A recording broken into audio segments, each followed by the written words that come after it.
bem-vindos ao nosso canal no Spotify. Você ouvirá neste momento uma reflexão bíblica com o pastor Rainerson Israel. Deus abençoe sua vida e fale ao seu coração. Tiago 2, a partir do verso 14, nós vamos falar sobre a fé verdadeira. Amém, queridos? A fé verdadeira, Tiago capítulo 2, verso 14. Hoje de manhã eu preguei sobre aquela passagem em Marcos capítulo 4, da grande tempestade que os discípulos atravessaram, quando as ondas se arremessaram diante da presença dos discípulos e de Cristo Jesus, que dormia sobre um travesseiro. E a gente contrastou um pouco, inclusive nesse sermão, a fé dos discípulos que disseram: Mestre, não se te dá que morramos, não te importa que pereçamos, com a fé daquele leproso que disse assim: se quiseres, podes purificar-me. Contraste destas fés, a fé dos discípulos que se desesperaram diante das ondas que se arremessavam contra o barco, e a fé daquele leproso. Hoje eu quero, através de Tiago, entender como esta fé, que é impossível viver sem ela, ela se consuma de uma maneira perfeita. O texto de Tiago, capítulo 2, a partir do verso 14, é um texto impressionante, irmãos. O valor desse texto, a profundidade espiritual desse texto, que nos ajuda a entender o que significa viver o reino de Deus, o que significa viver uma espiritualidade que de fato faz diferença nesse mundo.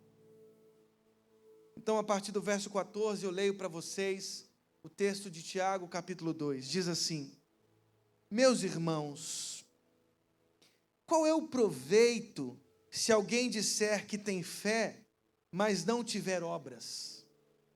Pode acaso semelhante fé salvá-lo? Se um irmão ou uma irmã estiverem carecidos de roupa e necessitados do alimento cotidiano, e qualquer dentre vós lhes disser: ide em paz, aquecei-vos e fartai-vos, sem contudo lhes dar o necessário para o corpo, qual é o proveito disso? Percebam as perguntas retóricas que Tiago faz aqui. E há respostas claras. Verso 17. Assim também a fé, se não tiver obras, por si só está morta. Quem está dizendo isso aqui é a palavra de Deus, irmão. A gente não consegue mudar isso aqui. Já está escrito. Uma fé sem obras é morta. Mas alguém dirá: tu tens fé e eu tenho obras. Mostra-me essa tua fé sem as obras, e eu com as obras te mostrarei a minha fé. E aí olha o que diz o verso 19, para escandalizar mais ainda os nossos corações. Crês tu que Deus é um só? Fazes bem. Até os demônios creem e tremem. Que bênção essa luz, hein, irmãos? Crês tu que Deus é um só? Até os demônios fazem isso. E às vezes eles se tornam superiores a nós porque eles temem. Eles tremem diante do Deus onipotente. Queres, pois, ficar certo, ó homem insensato, de que a fé sem as obras é inoperante? Não foi por obras que Abraão, nosso pai, exemplo que Paulo cita em Gálatas, cita em Romanos, foi justificado quando ofereceu sobre o altar o próprio filho Isaque. Vês como a fé operava juntamente com as suas obras. Com efeito, foi pelas obras que a fé se consumou. Vamos repetir isso? Foi pelas obras que a fé se consumou. Mais alto. Foi pelas obras que a fé se consumou. E aí diz a palavra de Deus: e se cumpriu a escritura, a qual diz: ora, Abraão creu em Deus, e isso lhe foi imputado para a justiça. Ele cita Gênesis 15, 6. E foi chamado amigo de Deus, segundo Crônicas 20, verso 7. Verificais que uma pessoa é justificada por obras e não por fé somente. De igual modo, não foi também justificada por obras a meretriz Raabe, quando acolheu os emissários e os fez partir por outro caminho? Vocês se lembram disso? Josué capítulo 2. Porque assim como o corpo sem espírito é morto, assim também a fé sem obras é morta. Feche os seus olhos nesse momento e vamos falar com Deus. Senhor Deus, muito obrigado pela tua palavra que foi lida. Como é bom, Senhor, adorar o teu santo nome. Como é bom louvar o teu santo nome. Como foi bom ouvir a tua voz, Deus, através de cada canção que nós ouvimos e através da qual ou das quais nós adoramos o teu santo nome. Senhor, que nesta noite nós ouçamos também a tua voz através da tua palavra que será exposta. A profunda reverência em nossos corações. Fala conosco, Deus, no nome de Jesus. Amém. Queridos irmãos, o expositor bíblico, grande pastor, saudoso pastor Russell Shedd, um dos homens mais extraordinários da igreja brasileira, ele dizia assim: somos mais de 25 milhões de evangélicos do Brasil. Onde está o poder desta multidão? E de lá para cá, irmãos, porque ele já morreu, pastor Russell Shedd, este número se alargou. Somos quase 50 milhões de evangélicos no país. Quais são as transformações econômicas, sociais, éticas que o Brasil tem experimentado diante do crescimento da igreja evangélica no Brasil? Pense o estado do Rio de Janeiro, um estado evangélico, mas violento. Pense a cidade do Rio de Janeiro, pense a Baixada Fluminense, a cada meio metro uma igreja. E graças a Deus por isso. Eu sou daqueles que sou entusiasmado, irmãos, pela plantação da igreja. Quanto mais igrejas plantadas, amém por isso. São casas abertas para adorar o nome de Cristo Jesus. Pode ter igreja, 15 igrejas aqui. Graças a Deus por isso. Que se plantem mais igrejas, porque são agências do reino de Deus. Amém, irmãos? Mas a pergunta continua. Qual é o poder desta multidão? Perguntava o saudoso pastor Russell Shedd. Somos quase 50 milhões de evangélicos. A cidade do Rio de Janeiro é evangélica, irmão.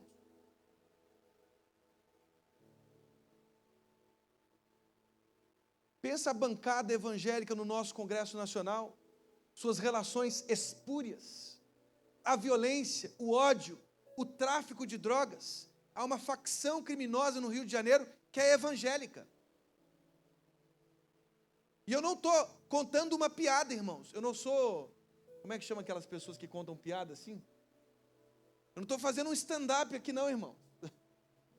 Isso é um fato. Existe uma facção criminosa no Rio de Janeiro que é evangélica. Milicianos evangélicos. Pastor, eu sou miliciano evangélico, o que eu faço? Largue a milícia. Largue o tráfico de drogas. Largue a prostituição. Largue a corrupção. Não estou julgando você porque eu sou tão miserável quanto você. Somos todos miseráveis. Mas, irmãos, o Evangelho nos atrai para mudanças, para coerência. E eu estou perguntando isso com uma intenção muito clara, porque fés existem no Brasil inteiro. Nós somos uma nação cristã. Cristã, irmão. Mas não é suficiente ter fé. Porque até os demônios, diz o texto de Tiago, eu não inventei esse texto, irmão. Eu não inventei, ele está explícito aqui no verso 19 do capítulo 2. Crês tu que Deus é um só? Fazes bem. Até os demônios creem e tremem. Aliás, em Marcos 1, quando Jesus entra na sinagoga em Cafarnaum, há um endemoniado, o demônio diz assim: eu sei que tu és o santo de Deus. Vieste perder-nos. Palavras do próprio demônio. Eles sabem quem Jesus é. Eles sabem quem Deus é. Mas essa fé, irmãos, não é suficiente, ela é inoperante. Até os demônios têm essa fé. Tiago está dizendo, há uma fé salvadora, e há uma fé que os demônios, inclusive, possuem. Qual é a nossa fé? Qual é a nossa fé? E por isso, irmãos, eu queria explicitar bem, através da Escritura, o que significa esta fé salvadora. Para tanto, eu queria que vocês abrissem um texto muito importante, de Gálatas capítulo 2, verso 26. Eu não estou fazendo uma digressão, é importante que você entenda que fé é essa que nós precisamos cultivar nas nossas casas. Que fé é essa que nós precisamos cultivar dentro dos nossos corações. Gálatas 2, 26 diz assim, sabendo contudo que o homem não é justificado pelas obras da lei. Gálatas capítulo 2, verso 26. Eu errei o texto? 16? Então me perdoem. Sabendo, contudo, que o homem não é justificado por obras da lei. Essa expressão, obras da lei, é uma expressão muito importante para que você entenda, para que você se aprofunde no que a Escritura está dizendo. Obras da lei significa ergon nomo. Paulo combate esta heresia na igreja da Galácia. Ergon nomo, trabalho da lei, que é a consciência que os gálatas começaram a nutrir quando essa heresia se espalhou naquela igreja. Intrusos entraram na Galácia e começaram a dizer, a fé em Cristo não é suficiente. O que Jesus fez na cruz não é suficiente. Nós precisamos obedecer à lei. Nós precisamos continuar com os mesmos ritos dos nossos ancestrais. Nós precisamos continuar com a circuncisão. Depois abra em Atos 15, nos primeiros 3 versos. Esta heresia começou a se alastrar com intrusos que começaram a sepultar a graça de Jesus. E aí os gálatas insensatos, porque Paulo diz no verso 1 de Gálatas 3, ó Gálatas insensatos, quem os enfeitiçou? Não foi diante dos seus olhos que Jesus Cristo foi exposto enquanto crucificado? Paulo precisou mostrar aos gálatas insensatos que eles estavam deixando o evangelho de Jesus e crendo nesta heresia que se alastrava naquela comunidade, dizendo, a cruz não foi suficiente.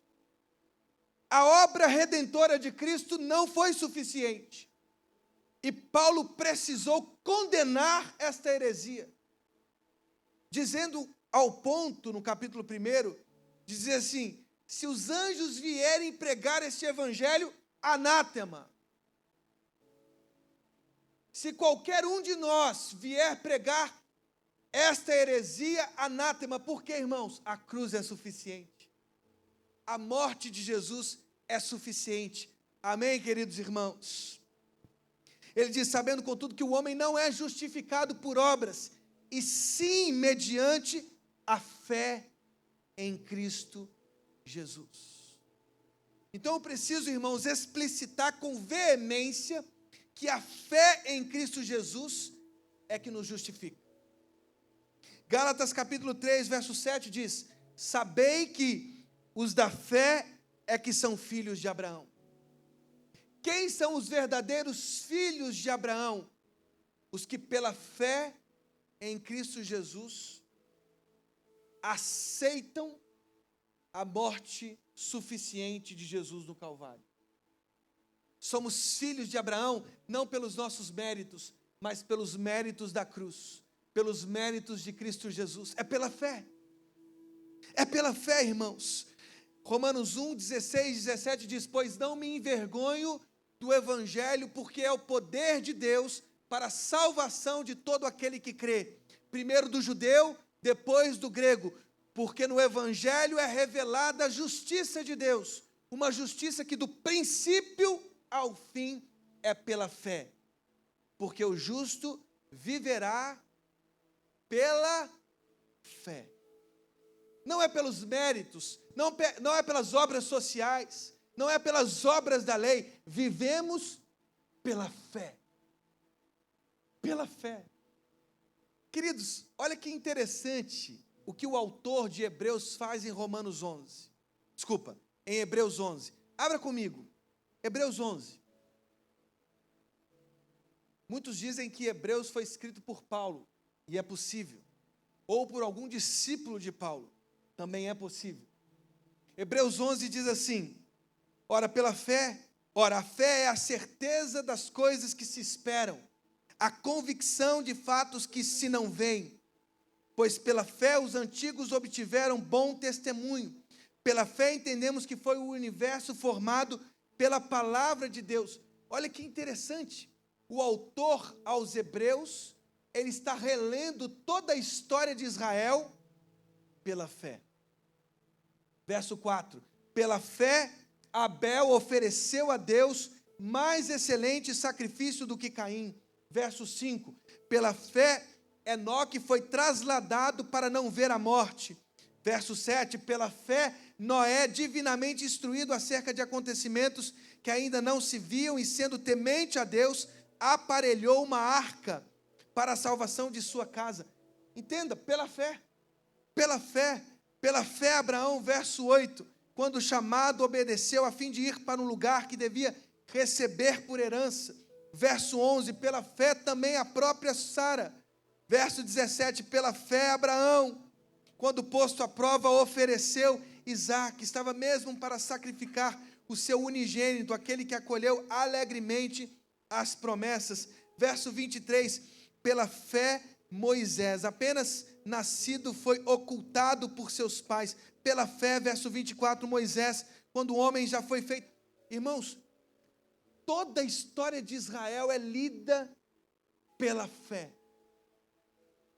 Toda a nossa vida deve ser vivida pela fé. Não é pelas coisas que enxergamos com os nossos olhos, apalpamos com as nossas mãos. Nossa vida deve ser vivida pela fé em Cristo Jesus. A história de Raabe foi assim, pela fé Jacó, pela fé Abraão, pela fé Moisés, pela fé ele abandonou o Egito, pela fé celebrou a Páscoa, verso 28, pela fé ruíram as muralhas de Jericó, verso 30, pela fé Raabe, a meretriz, não foi destruída com os desobedientes, verso 31, tudo é pela fé. Gideão, Baraque, Sansão, Jefité, Davi, Samuel, os profetas, todos eles viveram por meio da fé. Por meio da fé, verso 33, subjugaram reinos, praticaram a justiça, obtiveram as promessas, fecharam a boca de leões, extinguiram a violência do fogo, escaparam ao fio da espada, tudo foi pela fé.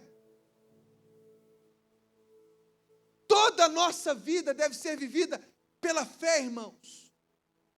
Nós suportamos os desafios da vida pela fé. Somos casados pela fé. Criamos os nossos filhos pela fé. Avançamos em nossos destinos, em nossos trabalhos, em nossas empresas pela fé. Uma pessoa que vive pela fé, ela vive de maneira diferente, ela vive confiante, ela crê nas promessas, ainda que estas promessas sejam absurdas, como Abraão, que tinha um corpo de 99 anos, 100 anos, e ainda assim creu. Abraão creu em Deus, e isso lhe foi imputado como justiça. Irmãos, as nossas vidas precisam ser vividas pela fé. Agora entenda, irmãos. Tiago capítulo 2, este apóstolo que escreve às 12 tribos que estavam dispersas, imagine só, essa dispersão por conta das perseguições à igreja de Jesus. Quando ele escreve, ele quer mostrar, ele quer explicitar que fé é essa.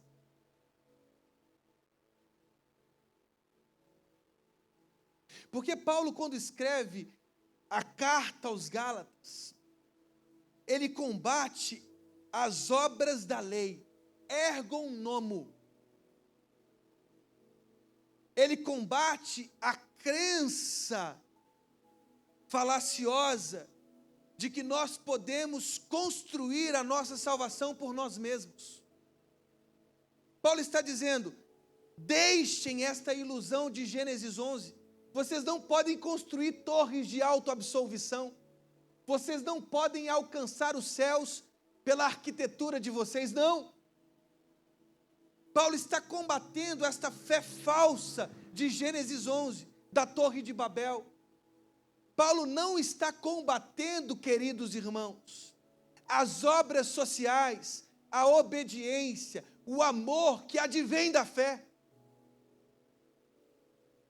Você precisa entender o que o apóstolo Paulo está dizendo, para que você não diga, Tiago está dizendo algo contrário ao que o apóstolo Paulo disse. Não.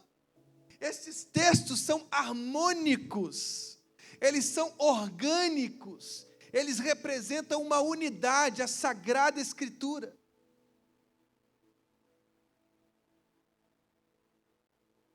Paulo, ao contrário do que muitos pensam, ou do que muitos falam a partir de suas cartas, de seus escritos, ele não combate o amor, não. 1 Coríntios 13, ele diz que o amor é maior do que a fé e a esperança. Agora permanecem estes três, a fé, a esperança e o amor. E o maior destes três é o amor. Gálatas 5, 6, Paulo diz assim, porque nem a circuncisão, nem a incircuncisão tem efeito algum, mas sim a fé que atua pelo amor. Efésios 2, 8 e 9 diz, pela graça sois salvos mediante a fé, isso não vem de vós, é dom de Deus, não vem de obras, para que ninguém se glorie. E o que diz o verso 10? Porque somos criação de Deus, realizada em Cristo Jesus, para fazermos as boas obras. Essa expressão, essa preposição grega é rina, ou seja, a consequência natural daqueles que nutrem uma fé em Cristo é fazer as boas obras. Aqueles que têm Jesus no coração não saem xingando as pessoas pela rua. Pastor, eu vim louvar a Deus hoje porque amanhã eu quero xingar um monte de gente. Não, irmão. A pessoa que vem aqui adorar o nome santo de Cristo Jesus e sai daqui cheio do Espírito Santo de Deus, ele não sai para uma vida de devassidão, de guerras, de discussões, de brigas, de rachas. Não, irmãos. Somos pecadores. Eu não estou julgando ninguém. O que eu estou dizendo é que o Evangelho nos atrai para uma vida mais nobre. E Tiago, ele diz justamente isso, ele explicita de maneira cotidiana como a fé se encarna nas nossas vidas. Por exemplo, o verso 27 do capítulo 1, ele diz, a religião verdadeira e pura, imaculada, é ajudar os órfãos, ajudar as viúvas, manter-se incontaminado em relação ao mundo. Ele diz no capítulo 3, que a fé deve promover bênção através das nossas línguas. Ele diz, cuidado com a língua. Olha como que ele é cotidiano. Cuidado com a língua, porque a língua, ela pode atear fogo dentro de uma igreja. E de uma fonte não pode jorrar dois tipos de águas, irmãos. Veja como ele é claro, ele é absolutamente claro quando ele mostra como a fé se encarna na vida cotidiana. A fé em Cristo deve transformar aquilo que proferimos com as nossas línguas em bênção. Você não consegue imaginar um crente que sai da igreja, seja maldito, seja maldito, seja maldito, xingando as pessoas. Não, o crente, o que tem Cristo no coração, vai abençoando. Seja abençoado em nome de Jesus. E ele diz, a paz de Cristo Jesus, a paz do Senhor. Ele sai cumprimentando as pessoas, ele sai pacificando o mundo, ele sai encarnando alegria para as pessoas. Amém, queridos irmãos? Agora preste bem atenção no que ele está dizendo no capítulo 2. Qual é o proveito se alguém disser que tem fé, mas não tiver obras? Tiago, ele não está combatendo a mesma heresia que Paulo. Paulo combateu em Gálatas e Romanos, e também nas cartas de 1 Coríntios, Filipenses, aqueles que nutriam a ideia de que somos capazes de construir a nossa salvação. Tiago está combatendo uma outra heresia. Aqueles que dizem, tenho fé, mas as suas obras são más. Tiago diz, qual é o proveito se alguém disser que tem fé, mas não tiver obras? Pode acaso semelhante fé salvá-lo? E aí, quais são as obras que Paulo está proclamando através de sua carta? Diz o verso 15, se um irmão ou uma irmã estiverem carecidos de roupa e necessitados do alimento cotidiano, e qualquer dentre vós lhes disser, ide em paz, aquecei-vos e fartai-vos, sem contudo lhes dar o necessário para o corpo, qual é o proveito disso? É impossível, irmãos, imaginar uma fé que não se vertebra em amor, em obras de caridade. Uma igreja que assume o templo físico como seu lugar, é uma igreja que não entendeu o Evangelho.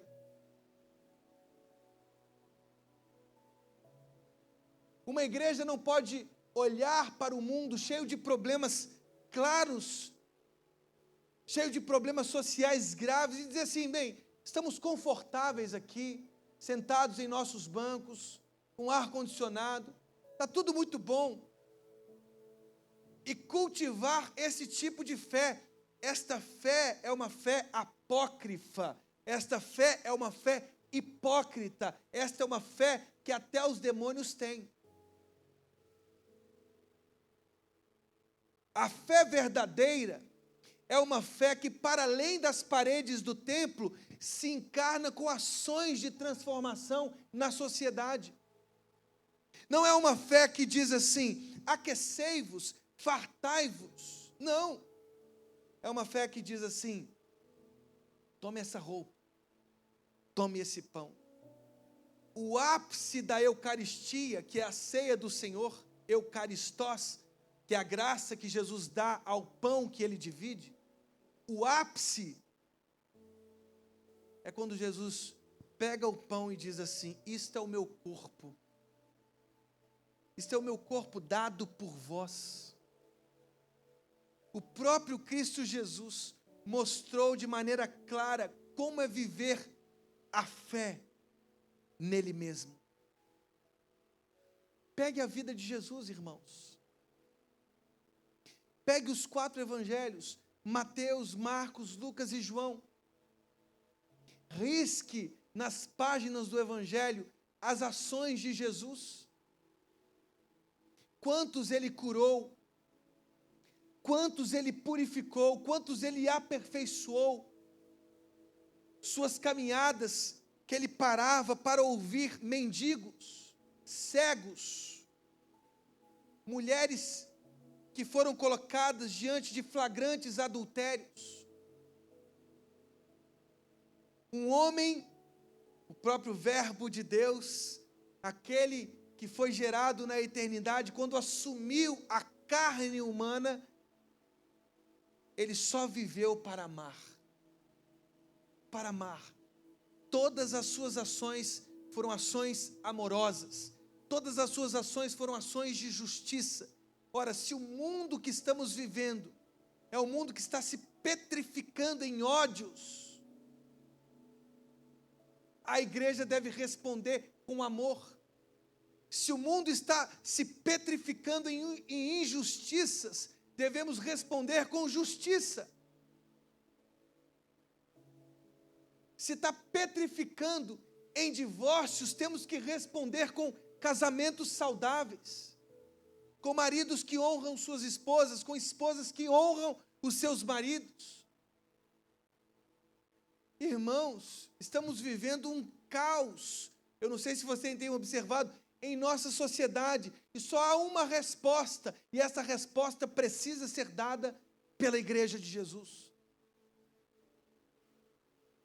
A igreja não pode dizer: aquecei-vos, fartai-vos. Por quê? Porque ela segue um Cristo que não disse isso e voltou para o templo. Foi um Cristo que sofreu sua vida inteira, sua insígnia foi o sofrimento. Por quê? Porque ele sempre amou. Ele disse àquele cego em Jericó: queres que eu te faça? Mestre, eu quero ver. Ele parou toda a peregrinação para Jerusalém para atender um que estava à beira do caminho, desprezado pela sociedade de Israel. Um homem pobre que tinha apenas uma capa. O texto diz: saltou, deixando a própria capa, para atender um homem pobre, um mendigo, cego, esquecido na sociedade. Que queres que eu te faça? Toda a vida de Jesus foi isso. E aí o texto diz assim: assim também a fé, se não tiver obras, por si só está morta. Necrá estim, diz o texto grego. Está morta, não há vida. E esta expressão é uma expressão que significa não algo que pereceu, mas algo que já nasceu morto.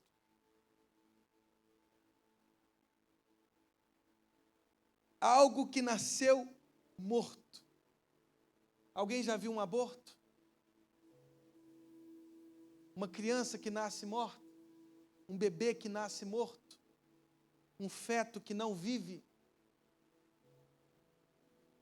Eu já tive a experiência porque eu e Priscila já perdemos um bebê. Esta é a fé que não se vertebra em obras, já nasce morta. O que Tiago está dizendo é que essa fé, ela não serve para nada.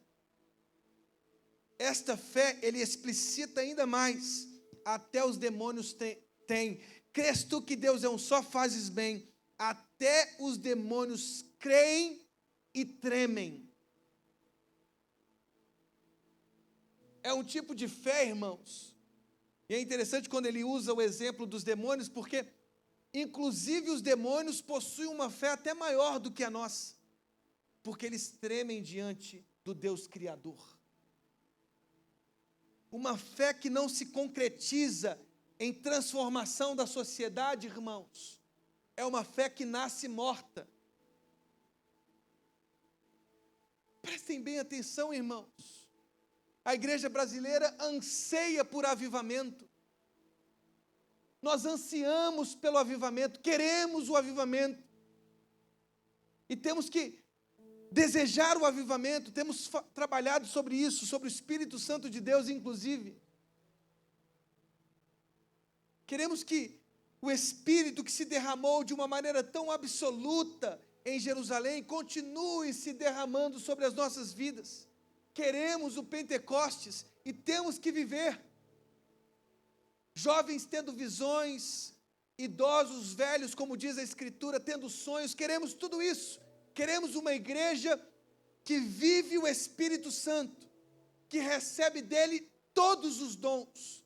Mas lembrem-se, irmãos, que o fim de tudo isso é a transformação da sociedade. Leia os avivamentos da história. Não são avivamentos cerceados pelo templo. Não são delírios, não são manifestações teatrais do poder de... Não, são transformações na sociedade. O Brasil precisa experimentar esse avivamento. Não é êxtase apenas, Elifaz teve êxtase em Jó 4. E também não é não ter êxtase, Pedro teve, mas há diferença nisso aí. Quando temos experiências com o Espírito Santo, as nossas vidas se concretizam em transformação em nossas famílias, em transformação em nossas cidades, em transformação nas relações humanas. Êxtase, até as religiões falsas têm, irmãos. Não é sobre isso. Tudo bem ter experiências de profundo choro, de cair na presença de Deus, graças a Deus por tudo isso, mas como você se levanta? Como você se levanta depois de uma experiência extraordinária com Cristo Jesus? Quando Pedro, Tiago e João subiram o monte da transfiguração e tiveram uma experiência extraordinária, o que eles disseram? Vamos construir tendas para o Senhor Jesus, para Moisés e Elias. Vamos descer. Vamos descer porque a fé verdadeira não é uma fé que ignora o mundo. Esse tipo de fé, os essênios viveram na época de Jesus. E seguiram o seu mestre da justiça e sucumbiram seus corações, suas fés, em um tipo de espiritualidade que se escondeu do mundo. Não é se esconder do mundo, irmãos, é explicitar a fé, é viver essa fé no mundo. Por que a gente vive num congresso nacional cheio de evangélicos, mas decidindo coisas porcas nesse país? A falta de fé verdadeira em Cristo Jesus. Por que relações tão espúrias? Por causa de uma fé falsa, nutrida em Cristo Jesus.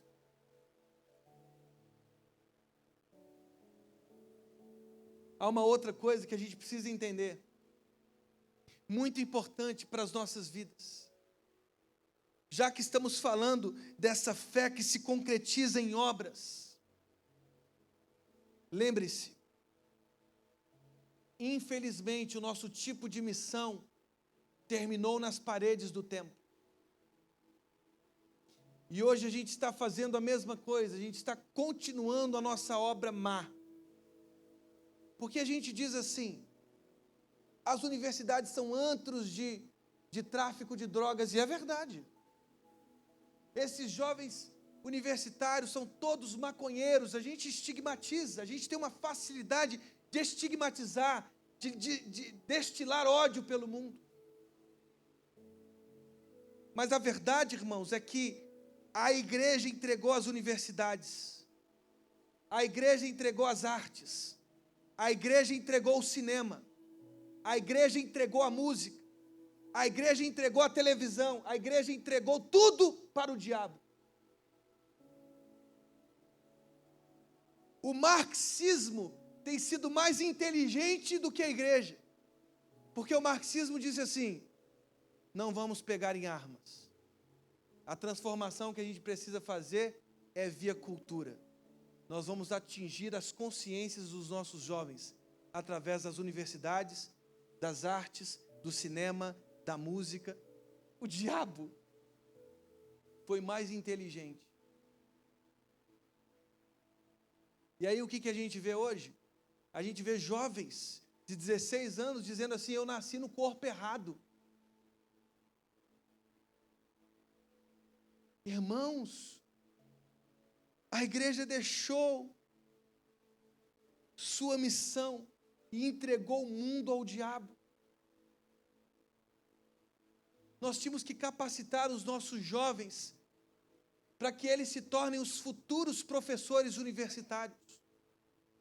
Nós tínhamos que capacitar os nossos jovens para que eles ocupem amanhã o Supremo Tribunal Federal.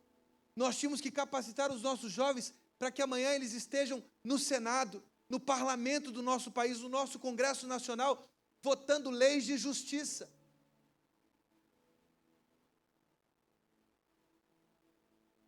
Nós tínhamos que capacitar os nossos jovens para que eles sejam diretores de cinema. Cineastas famosos, conhecidos, que espalham via cultura a própria fé cristã. C.S. Lewis fez isso.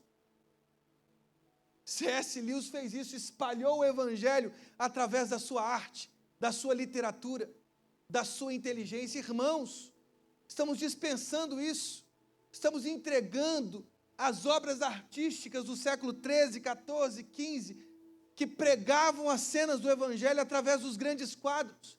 Entregamos as artes para o diabo, para o mundo, e eles aproveitaram. E estão sabotando as nossas consciências, a consciência dos nossos jovens, porque a igreja decidiu dizer, é tudo do diabo. E aí o diabo disse, obrigado, é tudo meu mesmo. Está na hora da igreja mudar sua consciência e dizer assim, não, nós precisamos, jovens, que vocês estudem, que vocês prestem concurso, que vocês se tornem professores universitários, que vocês façam filmes, que vocês espalhem o evangelho de Cristo Jesus através das artes.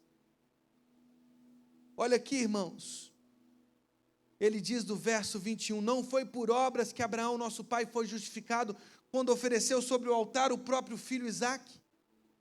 Vês como a fé operava juntamente com as suas obras. Com efeito, foi pelas obras que a fé se consumou.